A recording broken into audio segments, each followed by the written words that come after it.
¿Cómo es que un imperio que dominó la mitad del mundo conocido, que construyó palacios, que hacían palidecer a Atenas, que escribió códigos de justicia cuando Europa todavía vivía en chozas de barro, simplemente decidió cambiar de nombre hace menos de 100 años? Hoy vas a conocer la historia completa de cómo Persia se convirtió en Irán, desde las primeras migraciones indoeuropeas hasta la Revolución Islámica de 1979. Un viaje de más de 3000 años condensado en apenas unos minutos. Una historia de imperios que nacieron del polvo del desierto, de reyes que se proclamaron elegidos de dioses que no adoraban, de profetas que cambiaron el curso de la fe humana, y de una identidad que sobrevivió a cada conquista, cada invasión, cada intento de borrarla del mapa. Pero antes de continuar, suscríbete al canal Vestigios Eternos para no perderte ninguna de nuestras próximas travesías que el tiempo intentó enterrar. Y cuéntame aquí en los comentarios, ¿de qué ciudad y país nos estás escuchando? Quiero saber hasta dónde están llegando los ecos del pasado. Imagina una tierra rodeada de montañas tan altas que sus picos rasgan las nubes. Desiertos donde la arena alcanza temperaturas de 70 grados centígrados, capaces de fundir el plomo. Y entre esas barreras naturales, una meseta vasta, estratégica, codiciada. Esta es la meseta iraní, una fortaleza natural que ha sido puente y barrera entre mundos durante milenios. Hace más de 3500 años, cuando las pirámides de Egipto ya eran antiguas y Babilonia dominaba Mesopotamia, pueblos misteriosos comenzaron a migrar hacia esas tierras áridas. No venían como conquistadores brutales montados en carros de guerra. Venían como pastores, como agricultores nómadas, con rebaños de ovejas y carretas cargadas de esperanza. Los arqueólogos llaman a estos pueblos indoiranios, y aquí está lo fascinante. Hablaban lenguas que hoy reconoceríamos como extrañamente familiares. La palabra para madre era madar, la palabra para padre, pedar. Suenan casi idénticas al latín mater y pater, y por lo tanto a nuestro madre y padre en español. Esto no es coincidencia. Estos pueblos hablaban lenguas indoeuropeas, de la misma familia que el portugués, el francés, el inglés, el griego, el sánscrito. Una familia lingüística que se extendía desde la India hasta Europa. Pero estos recién llegados no encontraron tierras vacías. La meseta iraní ya albergaba civilizaciones sofisticadas. Los elamitas, por ejemplo, habían construido la ciudad de Susa con sigurat que competían con los de Babilonia. Tenían escritura propia, comercio organizado, arte refinado. Cuando los indoiranios llegaron, no destruyeron, se mezclaron, adoptaron, transformaron. Entre esos pueblos indoiranios, dos grupos se destacarían sobre todos los demás. Los medos, que se establecieron en las montañas del noroeste, y los persas, que escogieron las tierras más al sur, en una región que llamaron Pars, una palabra de la cual derivaría más tarde el nombre Persia. Los medos fueron los primeros en construir un imperio. En el año 612 a.C. formaron una alianza brillante con los babilonios y juntos lograron lo que parecía imposible: destruir el temido imperio asirio.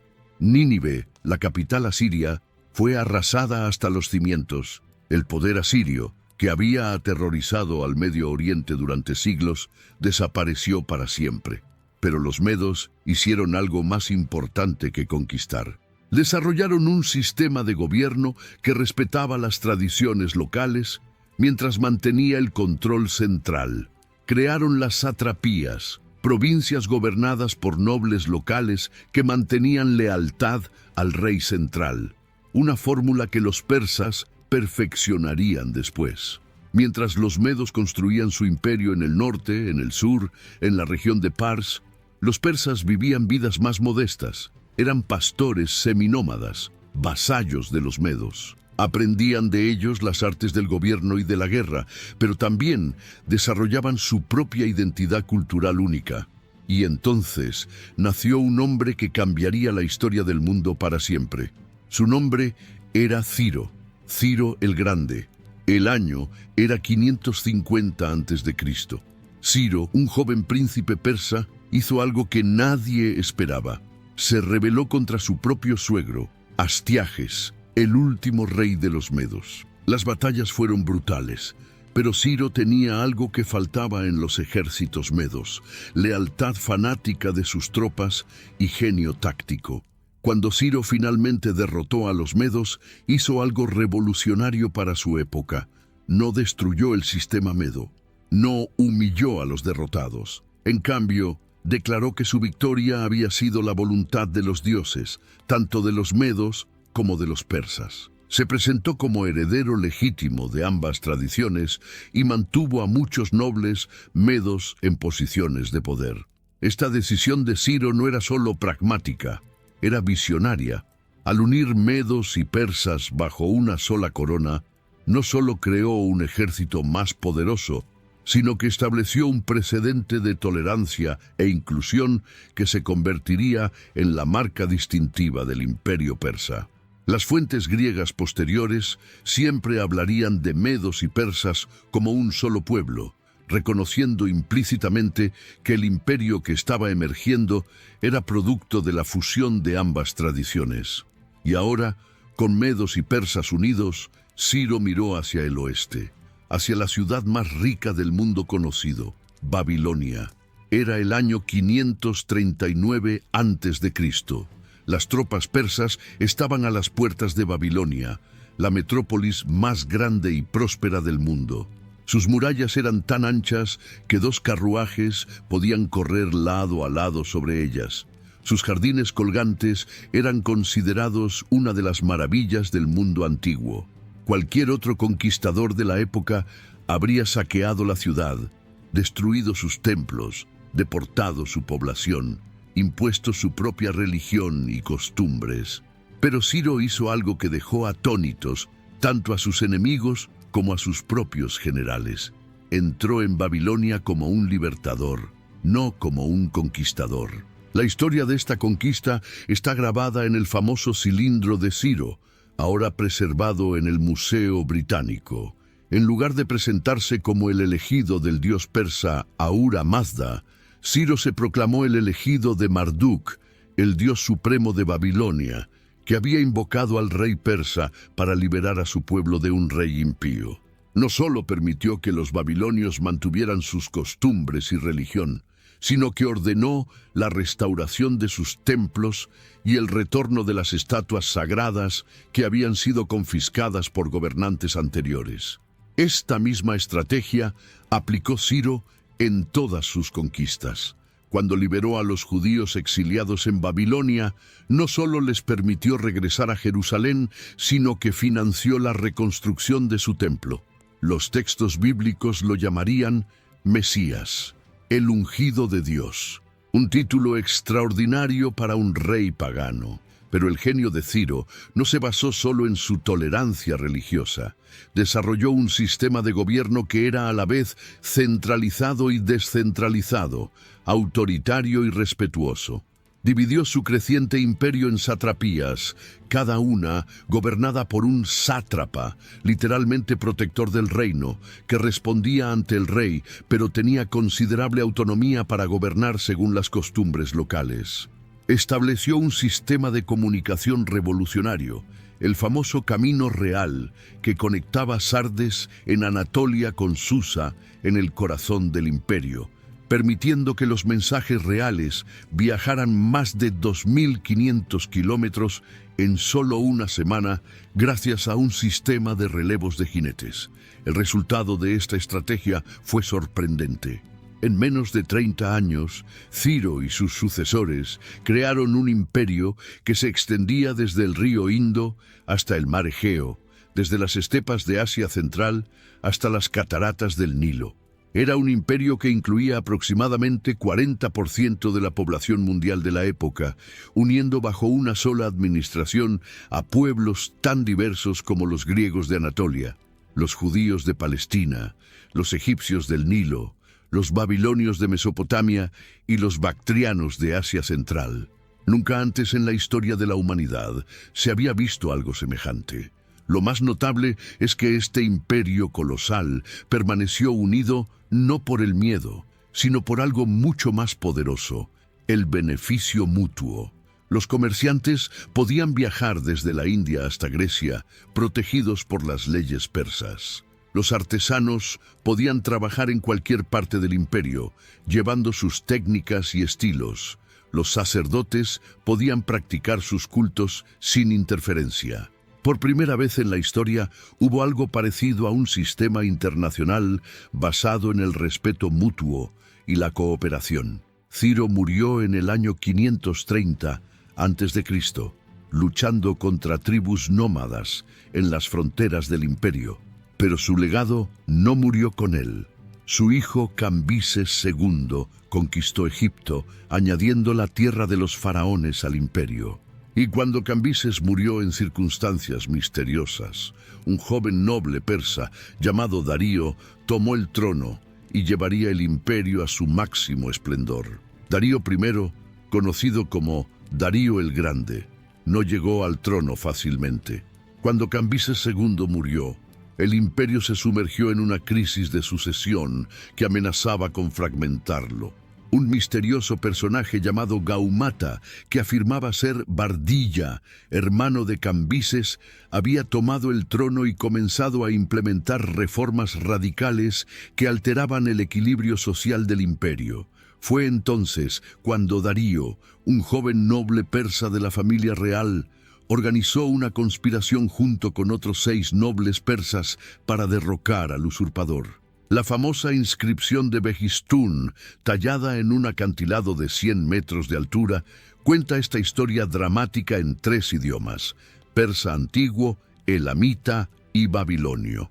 Una vez establecido en el poder, Darío probó ser no solo un político astuto, sino un visionario administrativo. Reorganizó completamente el sistema satrápico, creando 20 provincias claramente delimitadas, cada una con sus propios gobernadores, generales y tesoreros que se vigilaban mutuamente para prevenir rebeliones. Estableció un sistema tributario sofisticado donde cada satrapía debía pagar impuestos específicos, algunos en oro y plata, otros en productos locales. Los indios pagaban en polvo de oro, los árabes en incienso, los etíopes en marfil y ébano. Este sistema no solo financió la administración imperial, sino que creó una red de interdependencia económica que fortaleció la unidad del imperio.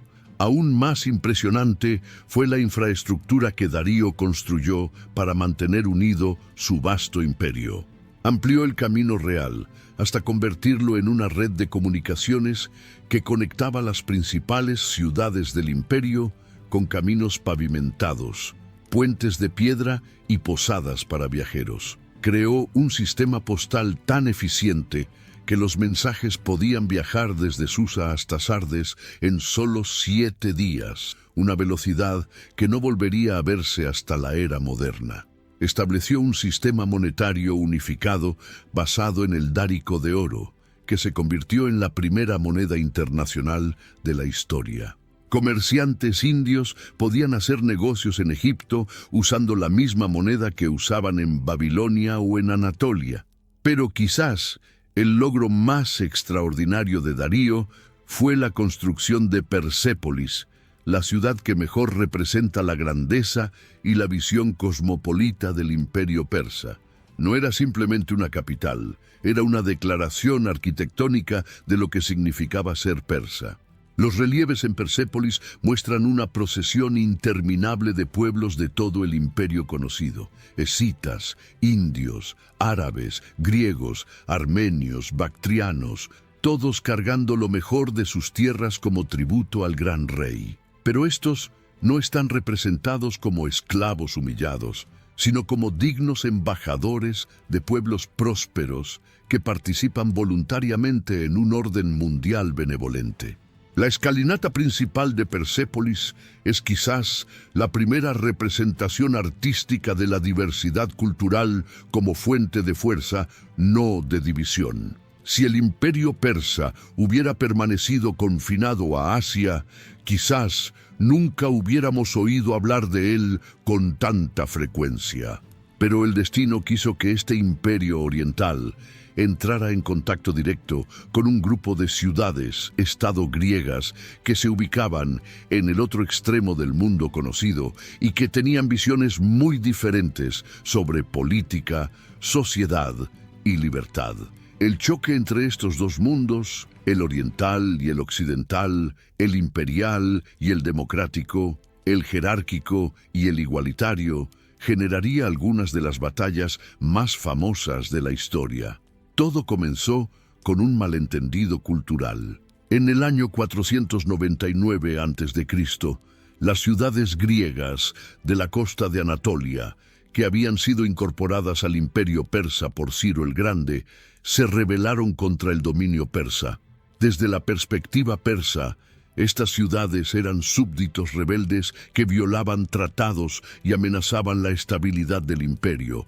Desde la perspectiva griega, eran ciudades libres luchando contra la tiranía oriental. Cuando Atenas y Eretria enviaron ayuda a los rebeldes y participaron del incendio de Sardes, capital de la satrapía de Lidia, Darío interpretó esto como una declaración de guerra de la Grecia continental.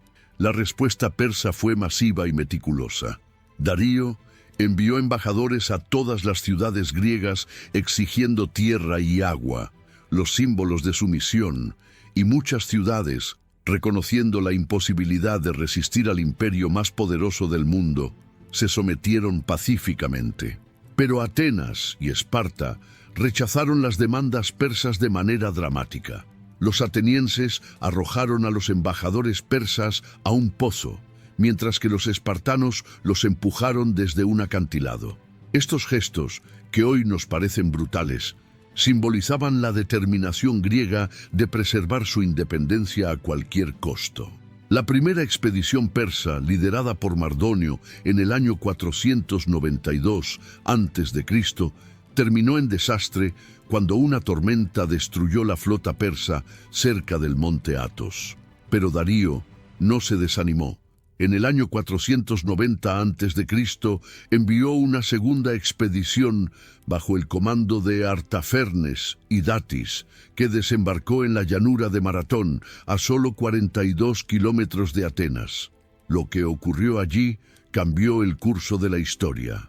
Los atenienses, liderados por Milcíades, desarrollaron una táctica brillante, reforzaron sus flancos y permitieron que el fuerte centro persa rompiera sus líneas para después cerrar las pinzas y envolver al ejército persa. La victoria griega en Maratón fue completa y sorprendente. Según Heródoto, 6.400 persas murieron y solo 192 atenienses. Pero Maratón no fue el final, sino el preludio de un enfrentamiento aún más épico. Darío murió en el año 486 a.C., mientras preparaba una tercera expedición, y su hijo, Jerjes, primero heredó el trono junto con el deseo de venganza. La expedición de Jerjes en el año 480 a.C. fue la más grande jamás vista en el mundo antiguo. Según fuentes griegas, probablemente exageradas, incluía 1.700.000 soldados de todas las partes del imperio. El ejército era tan grande que cuando cruzó el Helesponto por un puente flotante, tomó 7 días y 7 noches para pasar completamente. La diversidad de este ejército era impresionante. Incluía inmortales persas con sus túnicas bordadas, arqueros escitas de las estepas, elefantes de guerra indios, caballería bactriana, infantería egipcia y marineros fenicios. El enfrentamiento en las Termópilas se convirtió en el símbolo de la resistencia occidental contra el despotismo oriental. Cuando Jerjes envió emisarios a Leónidas de Esparta exigiendo que entregara sus armas, el rey espartano respondió con las famosas palabras «Molon Labe, ven a tomarlas». Durante 3 días, 300 espartanos y varios miles de aliados griegos resistieron el ataque de todo el ejército persa en el estrecho paso de las Termópilas. Aunque finalmente fueron derrotados debido a la traición de un griego local, que mostró a los persas un camino para flanquear la posición, su resistencia heroica se convirtió en un símbolo eterno de la lucha por la libertad. La victoria persa en las Termópilas fue pírrica, costó demasiado tiempo y demasiados soldados y había convertido a los espartanos muertos en mártires de la causa griega. Pero nada de esto preparó al mundo para lo que vendría después. La historia a veces parece tener un sentido de ironía. El imperio persa, que había dominado el mundo conocido durante más de 2 siglos, sería destruido por un joven rey de un pequeño reino montañoso que admiraba profundamente la cultura que estaba conquistando. Alejandro III de Macedonia, conocido por la historia como Alejandro Magno, no solo derrotó a los persas militarmente, sino que se convirtió en el heredero de sus tradiciones, adoptó sus costumbres y preservó su legado de una manera que ni los propios persas habían imaginado. Cuando Alejandro cruzó el Helesponto en el año 334 a.C. con apenas 35.000 hombres, pocos habrían apostado por sus posibilidades de éxito contra el imperio persa. Darío III, el último rey aqueménida, gobernaba un imperio que se extendía desde la India hasta Tracia, con recursos militares y económicos que superaban con mucho a los de cualquier reino griego. Pero Alejandro tenía algo que los persas habían perdido: innovación táctica. Su falange macedónica, con sus sarisas de 6 metros de largo, era más flexible que las antiguas formaciones persas. Su caballería de compañeros era más móvil que la pesada caballería persa. Y sobre todo, él mismo era un general de genio táctico superior y un líder que inspiraba una lealtad fanática en sus tropas. Las 3 grandes batallas que decidieron el destino del imperio persa: Gránico en el año 334 a.C., Isos en 333 a.C. y Gaugamela en 331 a.C., no solo demostraron la superioridad táctica macedónica, sino también la crisis interna que atravesaba el imperio. En Gaugamela, Darío III había reunido un ejército de más de 100.000 hombres, incluyendo los famosos carros con hoces, caballería pesada y tropas de élite de todo el imperio. Pero cuando la batalla se inclinó a favor de Alejandro, Darío huyó del campo de batalla, abandonando no solo su ejército, sino también a su familia, que fue capturada por los macedonios. Esta huida del gran rey fue interpretada por muchos súbditos persas como un abandono de su responsabilidad divina y facilitó la transición al nuevo orden alejandrino. Pero aquí es donde la historia se vuelve verdaderamente fascinante.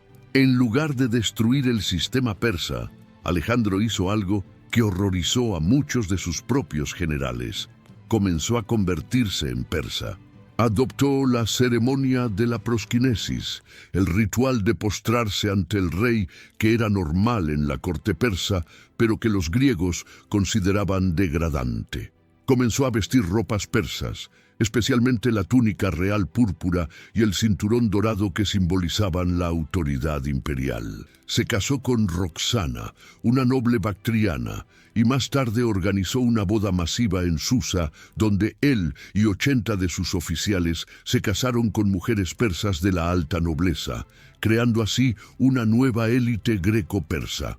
Esta persianización de Alejandro no era solo una estrategia política.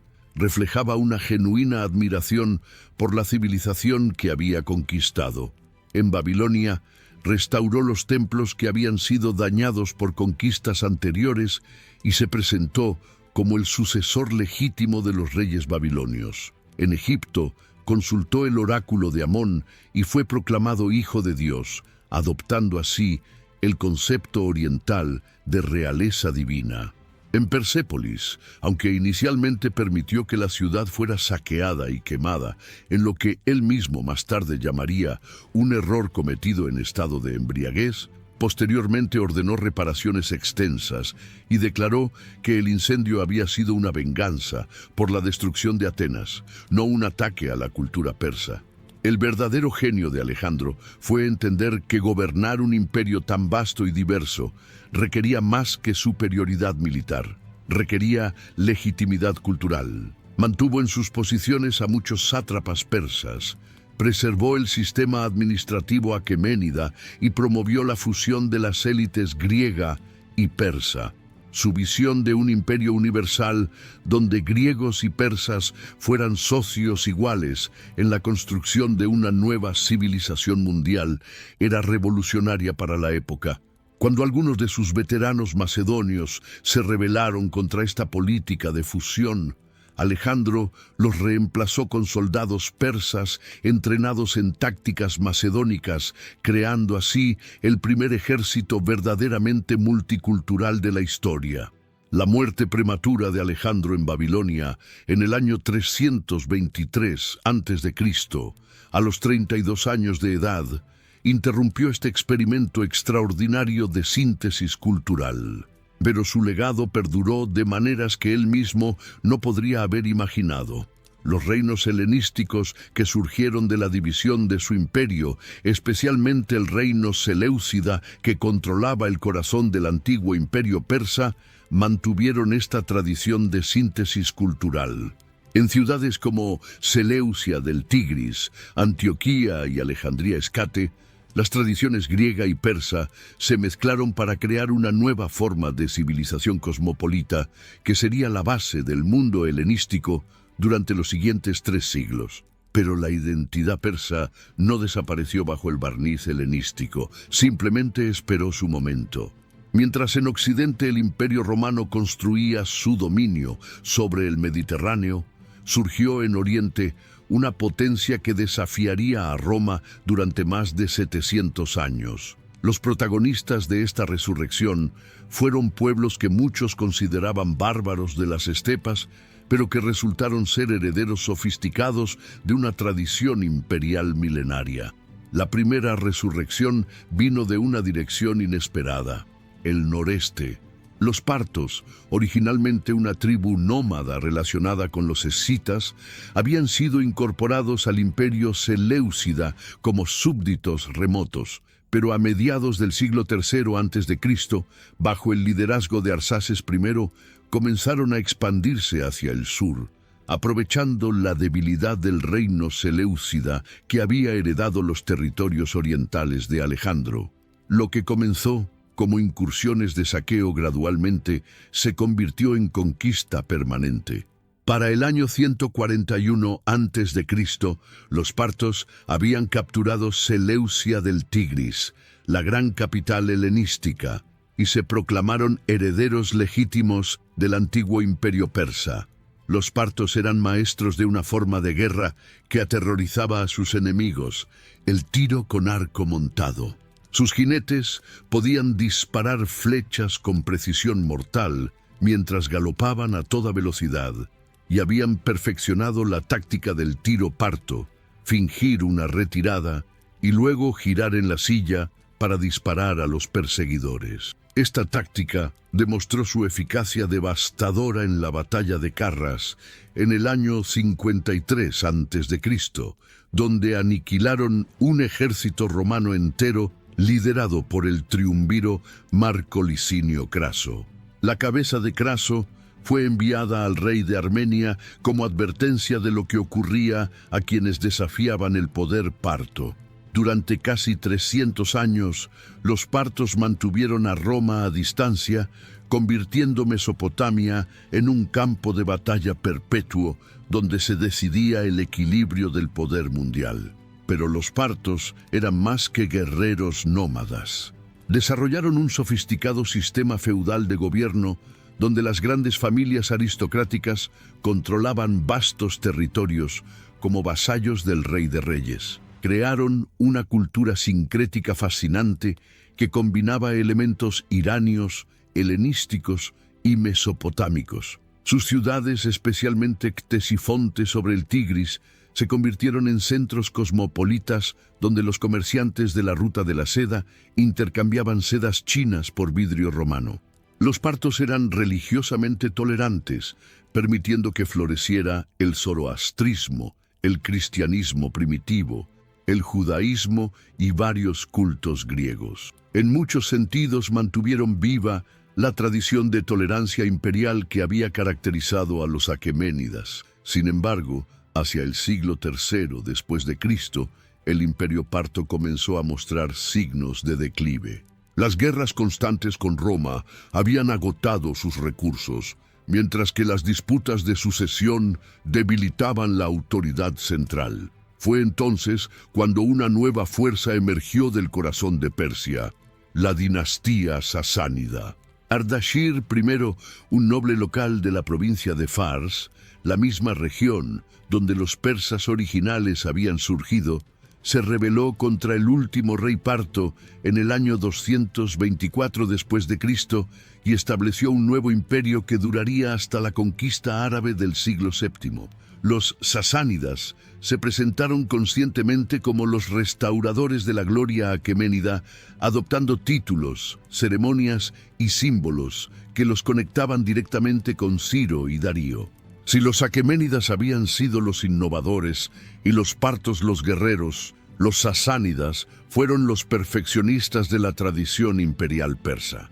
Durante más de 400 años, del año 224 al 651 después de Cristo, crearon lo que muchos historiadores consideran la síntesis más refinada de la cultura persa antigua. Un estado teocrático sofisticado que combinaba poder real absoluto con una ortodoxia religiosa zoroastriana, una administración imperial eficiente y una cultura artística e intelectual que influenciaría profundamente el mundo islámico posterior. Bajo los sasánidas, Persia no solo recuperó su posición como superpotencia mundial, sino que desarrolló una identidad cultural que sobreviviría a la propia dinastía.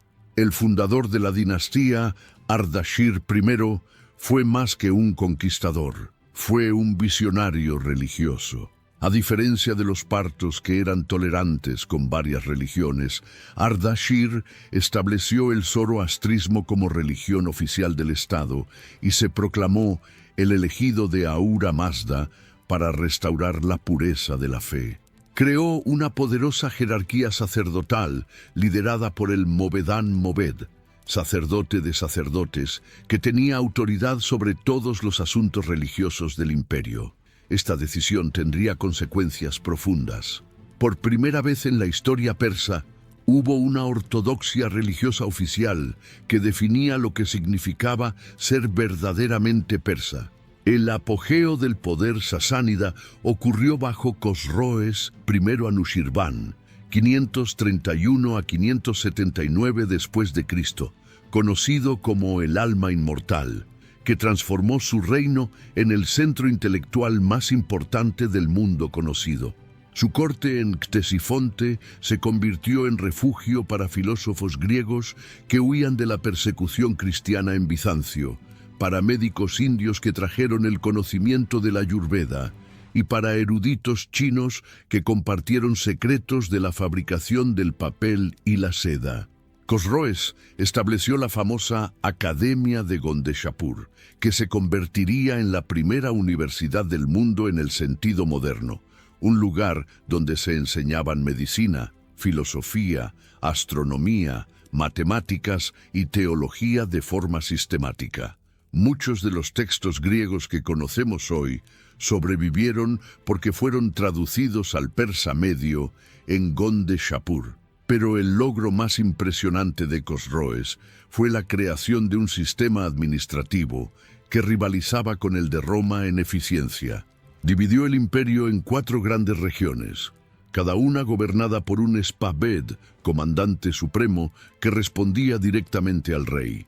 Estableció un sistema tributario basado en censos detallados de población y tierras cultivables, permitiendo una recaudación de impuestos más justa y predecible. Creó una burocracia profesional donde los cargos se asignaban por mérito y no por nacimiento, un concepto revolucionario para la época. El resultado fue un Estado que funcionaba con una eficiencia increíble. Mensajeros reales podían viajar desde las fronteras con China hasta las fronteras con Bizancio en menos de un mes. Los sasánidas también fueron innovadores en el arte de la guerra. Desarrollaron la caballería blindada más efectiva del mundo antiguo, los Klibanari, jinetes completamente blindados montados en caballos blindados que cargaban en formación cerrada con largas lanzas. Esta caballería pesada era apoyada por arqueros montados al estilo parto y por un cuerpo de ingenieros que perfeccionaron el arte de la guerra de asedio. Con estas fuerzas, los sasánidas no solo detuvieron todas las invasiones romanas, sino que conquistaron repetidamente territorios bizantinos, alcanzando en cierta ocasión las murallas de la propia Constantinopla. Sin embargo, el aspecto más duradero del legado sasánida fue su síntesis cultural. Bajo su reinado se desarrolló la literatura persa clásica, incluyendo la compilación de la Avesta, los textos sagrados zoroastrianos y las primeras versiones de las epopeyas que más tarde inspirarían el Shahnameh de Ferdowsi.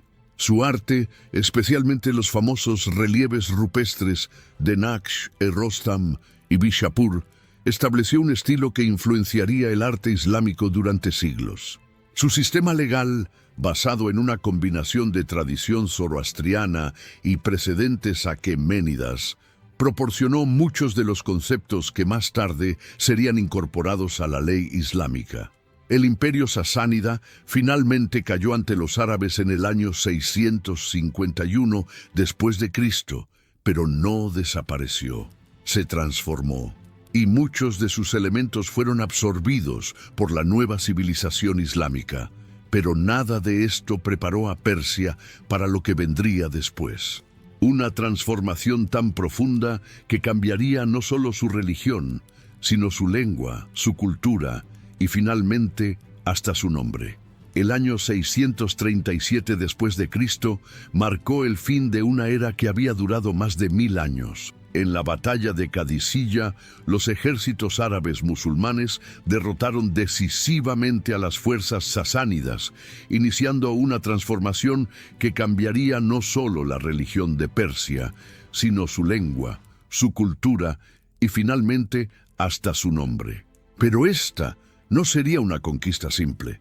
Sería una de las síntesis culturales más complejas y fascinantes de la historia, donde los conquistadores terminarían siendo transformados por los conquistados tanto como viceversa. La conquista árabe de Persia no fue instantánea ni uniforme. Mientras las grandes ciudades cayeron relativamente rápido debido al colapso del gobierno central sasánida, muchas regiones montañosas mantuvieron su independencia durante décadas. En lugares como Tabaristán, Gilán y Dailam, los nobles persas continuaron gobernando como señores locales, manteniendo vivas las tradiciones zoroastrianas y la lengua persa. Esta resistencia gradual permitió que la transición al Islam fuera más un proceso de integración que de imposición violenta. Muchos nobles persas se convirtieron al Islam, pero mantuvieron sus posiciones de poder, creando una élite islamo-persa que sería fundamental en el desarrollo subsecuente de la civilización islámica. El proceso de islamización de Persia fue lento y complejo. Contrariamente a la creencia popular, no hubo conversiones forzadas masivas ni masacres. El zoroastrismo fue reconocido por los árabes como una religión del libro, lo que significaba que los zoroastrianos podían mantener su fe pagando un impuesto especial, la jizya. Durante los 2 primeros siglos de dominio árabe, la mayoría de la población persa probablemente permaneció zoroastriana. La conversión al Islam fue gradualmente incentivada por las ventajas sociales y económicas. Los musulmanes pagaban menos impuestos, tenían mejor acceso a empleos gubernamentales y podían participar plenamente en la nueva sociedad cosmopolita que estaba surgiendo. Para el siglo X, la mayoría de los persas se había convertido al Islam, pero transformaron la religión en el proceso. Los persas no fueron receptores pasivos de la cultura árabe. Fueron agentes activos en la formación de la civilización islámica. Muchos de los más grandes teólogos, filósofos, científicos y poetas del Islam clásico fueron persas. Al-Bukhari, compilador del hadiz más respetado. Al-Razi, el médico más famoso del mundo medieval. Al-Biruni, pionero del método científico. Ibn Sina, Avicena, cuyo trabajo médico fue enseñado en Europa durante 600 años. Los persas desarrollaron la tradición de la falsafa, la filosofía islámica, crearon la poesía mística sufí y establecieron muchas de las instituciones educacionales que caracterizarían el mundo islámico. De muchas maneras, los persas persianizaron el Islam tanto como el Islam islamizó a Persia. La verdadera revolución vino en el siglo XVI con la dinastía safávida. Shah Ismail, primero fundador de la dinastía, tomó una decisión que cambiaría para siempre la identidad de Persia. Declaró el Islam chiita como religión oficial del Estado. Esta decisión no fue puramente religiosa, fue geopolítica. Los safávidas necesitaban diferenciarse tanto del Imperio Otomano suní al oeste como de los uzbecos suníes al este. Al adoptar el chiismo, crearon una identidad nacional distinta que combinaba la antigua herencia persa con una interpretación particular del Islam. Esta síntesis persa-chiita se convirtió en la base de la identidad iraní moderna. Bajo los safávidas, Persia vivió un renacimiento cultural extraordinario. Isfahán, la nueva capital, se convirtió en una de las ciudades más hermosas del mundo, con mezquitas de cúpulas azules, palacios magníficos y bazares vibrantes. La poesía, la miniatura, la arquitectura y la filosofía florecieron. Pero la pregunta que nos trajo hasta aquí permanece: ¿cuándo exactamente Persia se convirtió en Irán? La respuesta revela una de las ironías más fascinantes de la historia moderna. Durante siglos, los propios habitantes de la región usaron ambos términos alternativamente. Irán venía del persa antiguo Aryanam, tierra de los arios, un término que se remontaba a los tiempos de los aqueménidas. Persia venía del griego Persis, originalmente refiriéndose solo a la provincia de Fars, pero extendido por extranjeros para nombrar todo el imperio. Internamente, el país era llamado Irán en la literatura persa desde hacía más de 1000 años. El Shahnameh de Ferdowsi, escrito en el siglo X, se refiere consistentemente a Irán y a los iranios. El cambio oficial ocurrió en 1935, cuando Reza Shah Pahlaví, el fundador de la dinastía Pahlaví, envió una circular a todas las embajadas extranjeras solicitando que usaran Irán en lugar de Persia en todas las comunicaciones oficiales. Sus motivaciones eran complejas. Quería modernizar la imagen internacional de su país, distanciarse de las connotaciones orientalistas que se habían acumulado alrededor del nombre Persia y enfatizar la continuidad con el pasado preislámico. También había una influencia del nacionalismo racial de la época, con la palabra Aryanam siendo interpretada como una conexión con los pueblos indoeuropeos. Esta decisión generó controversia tanto dentro como fuera del país.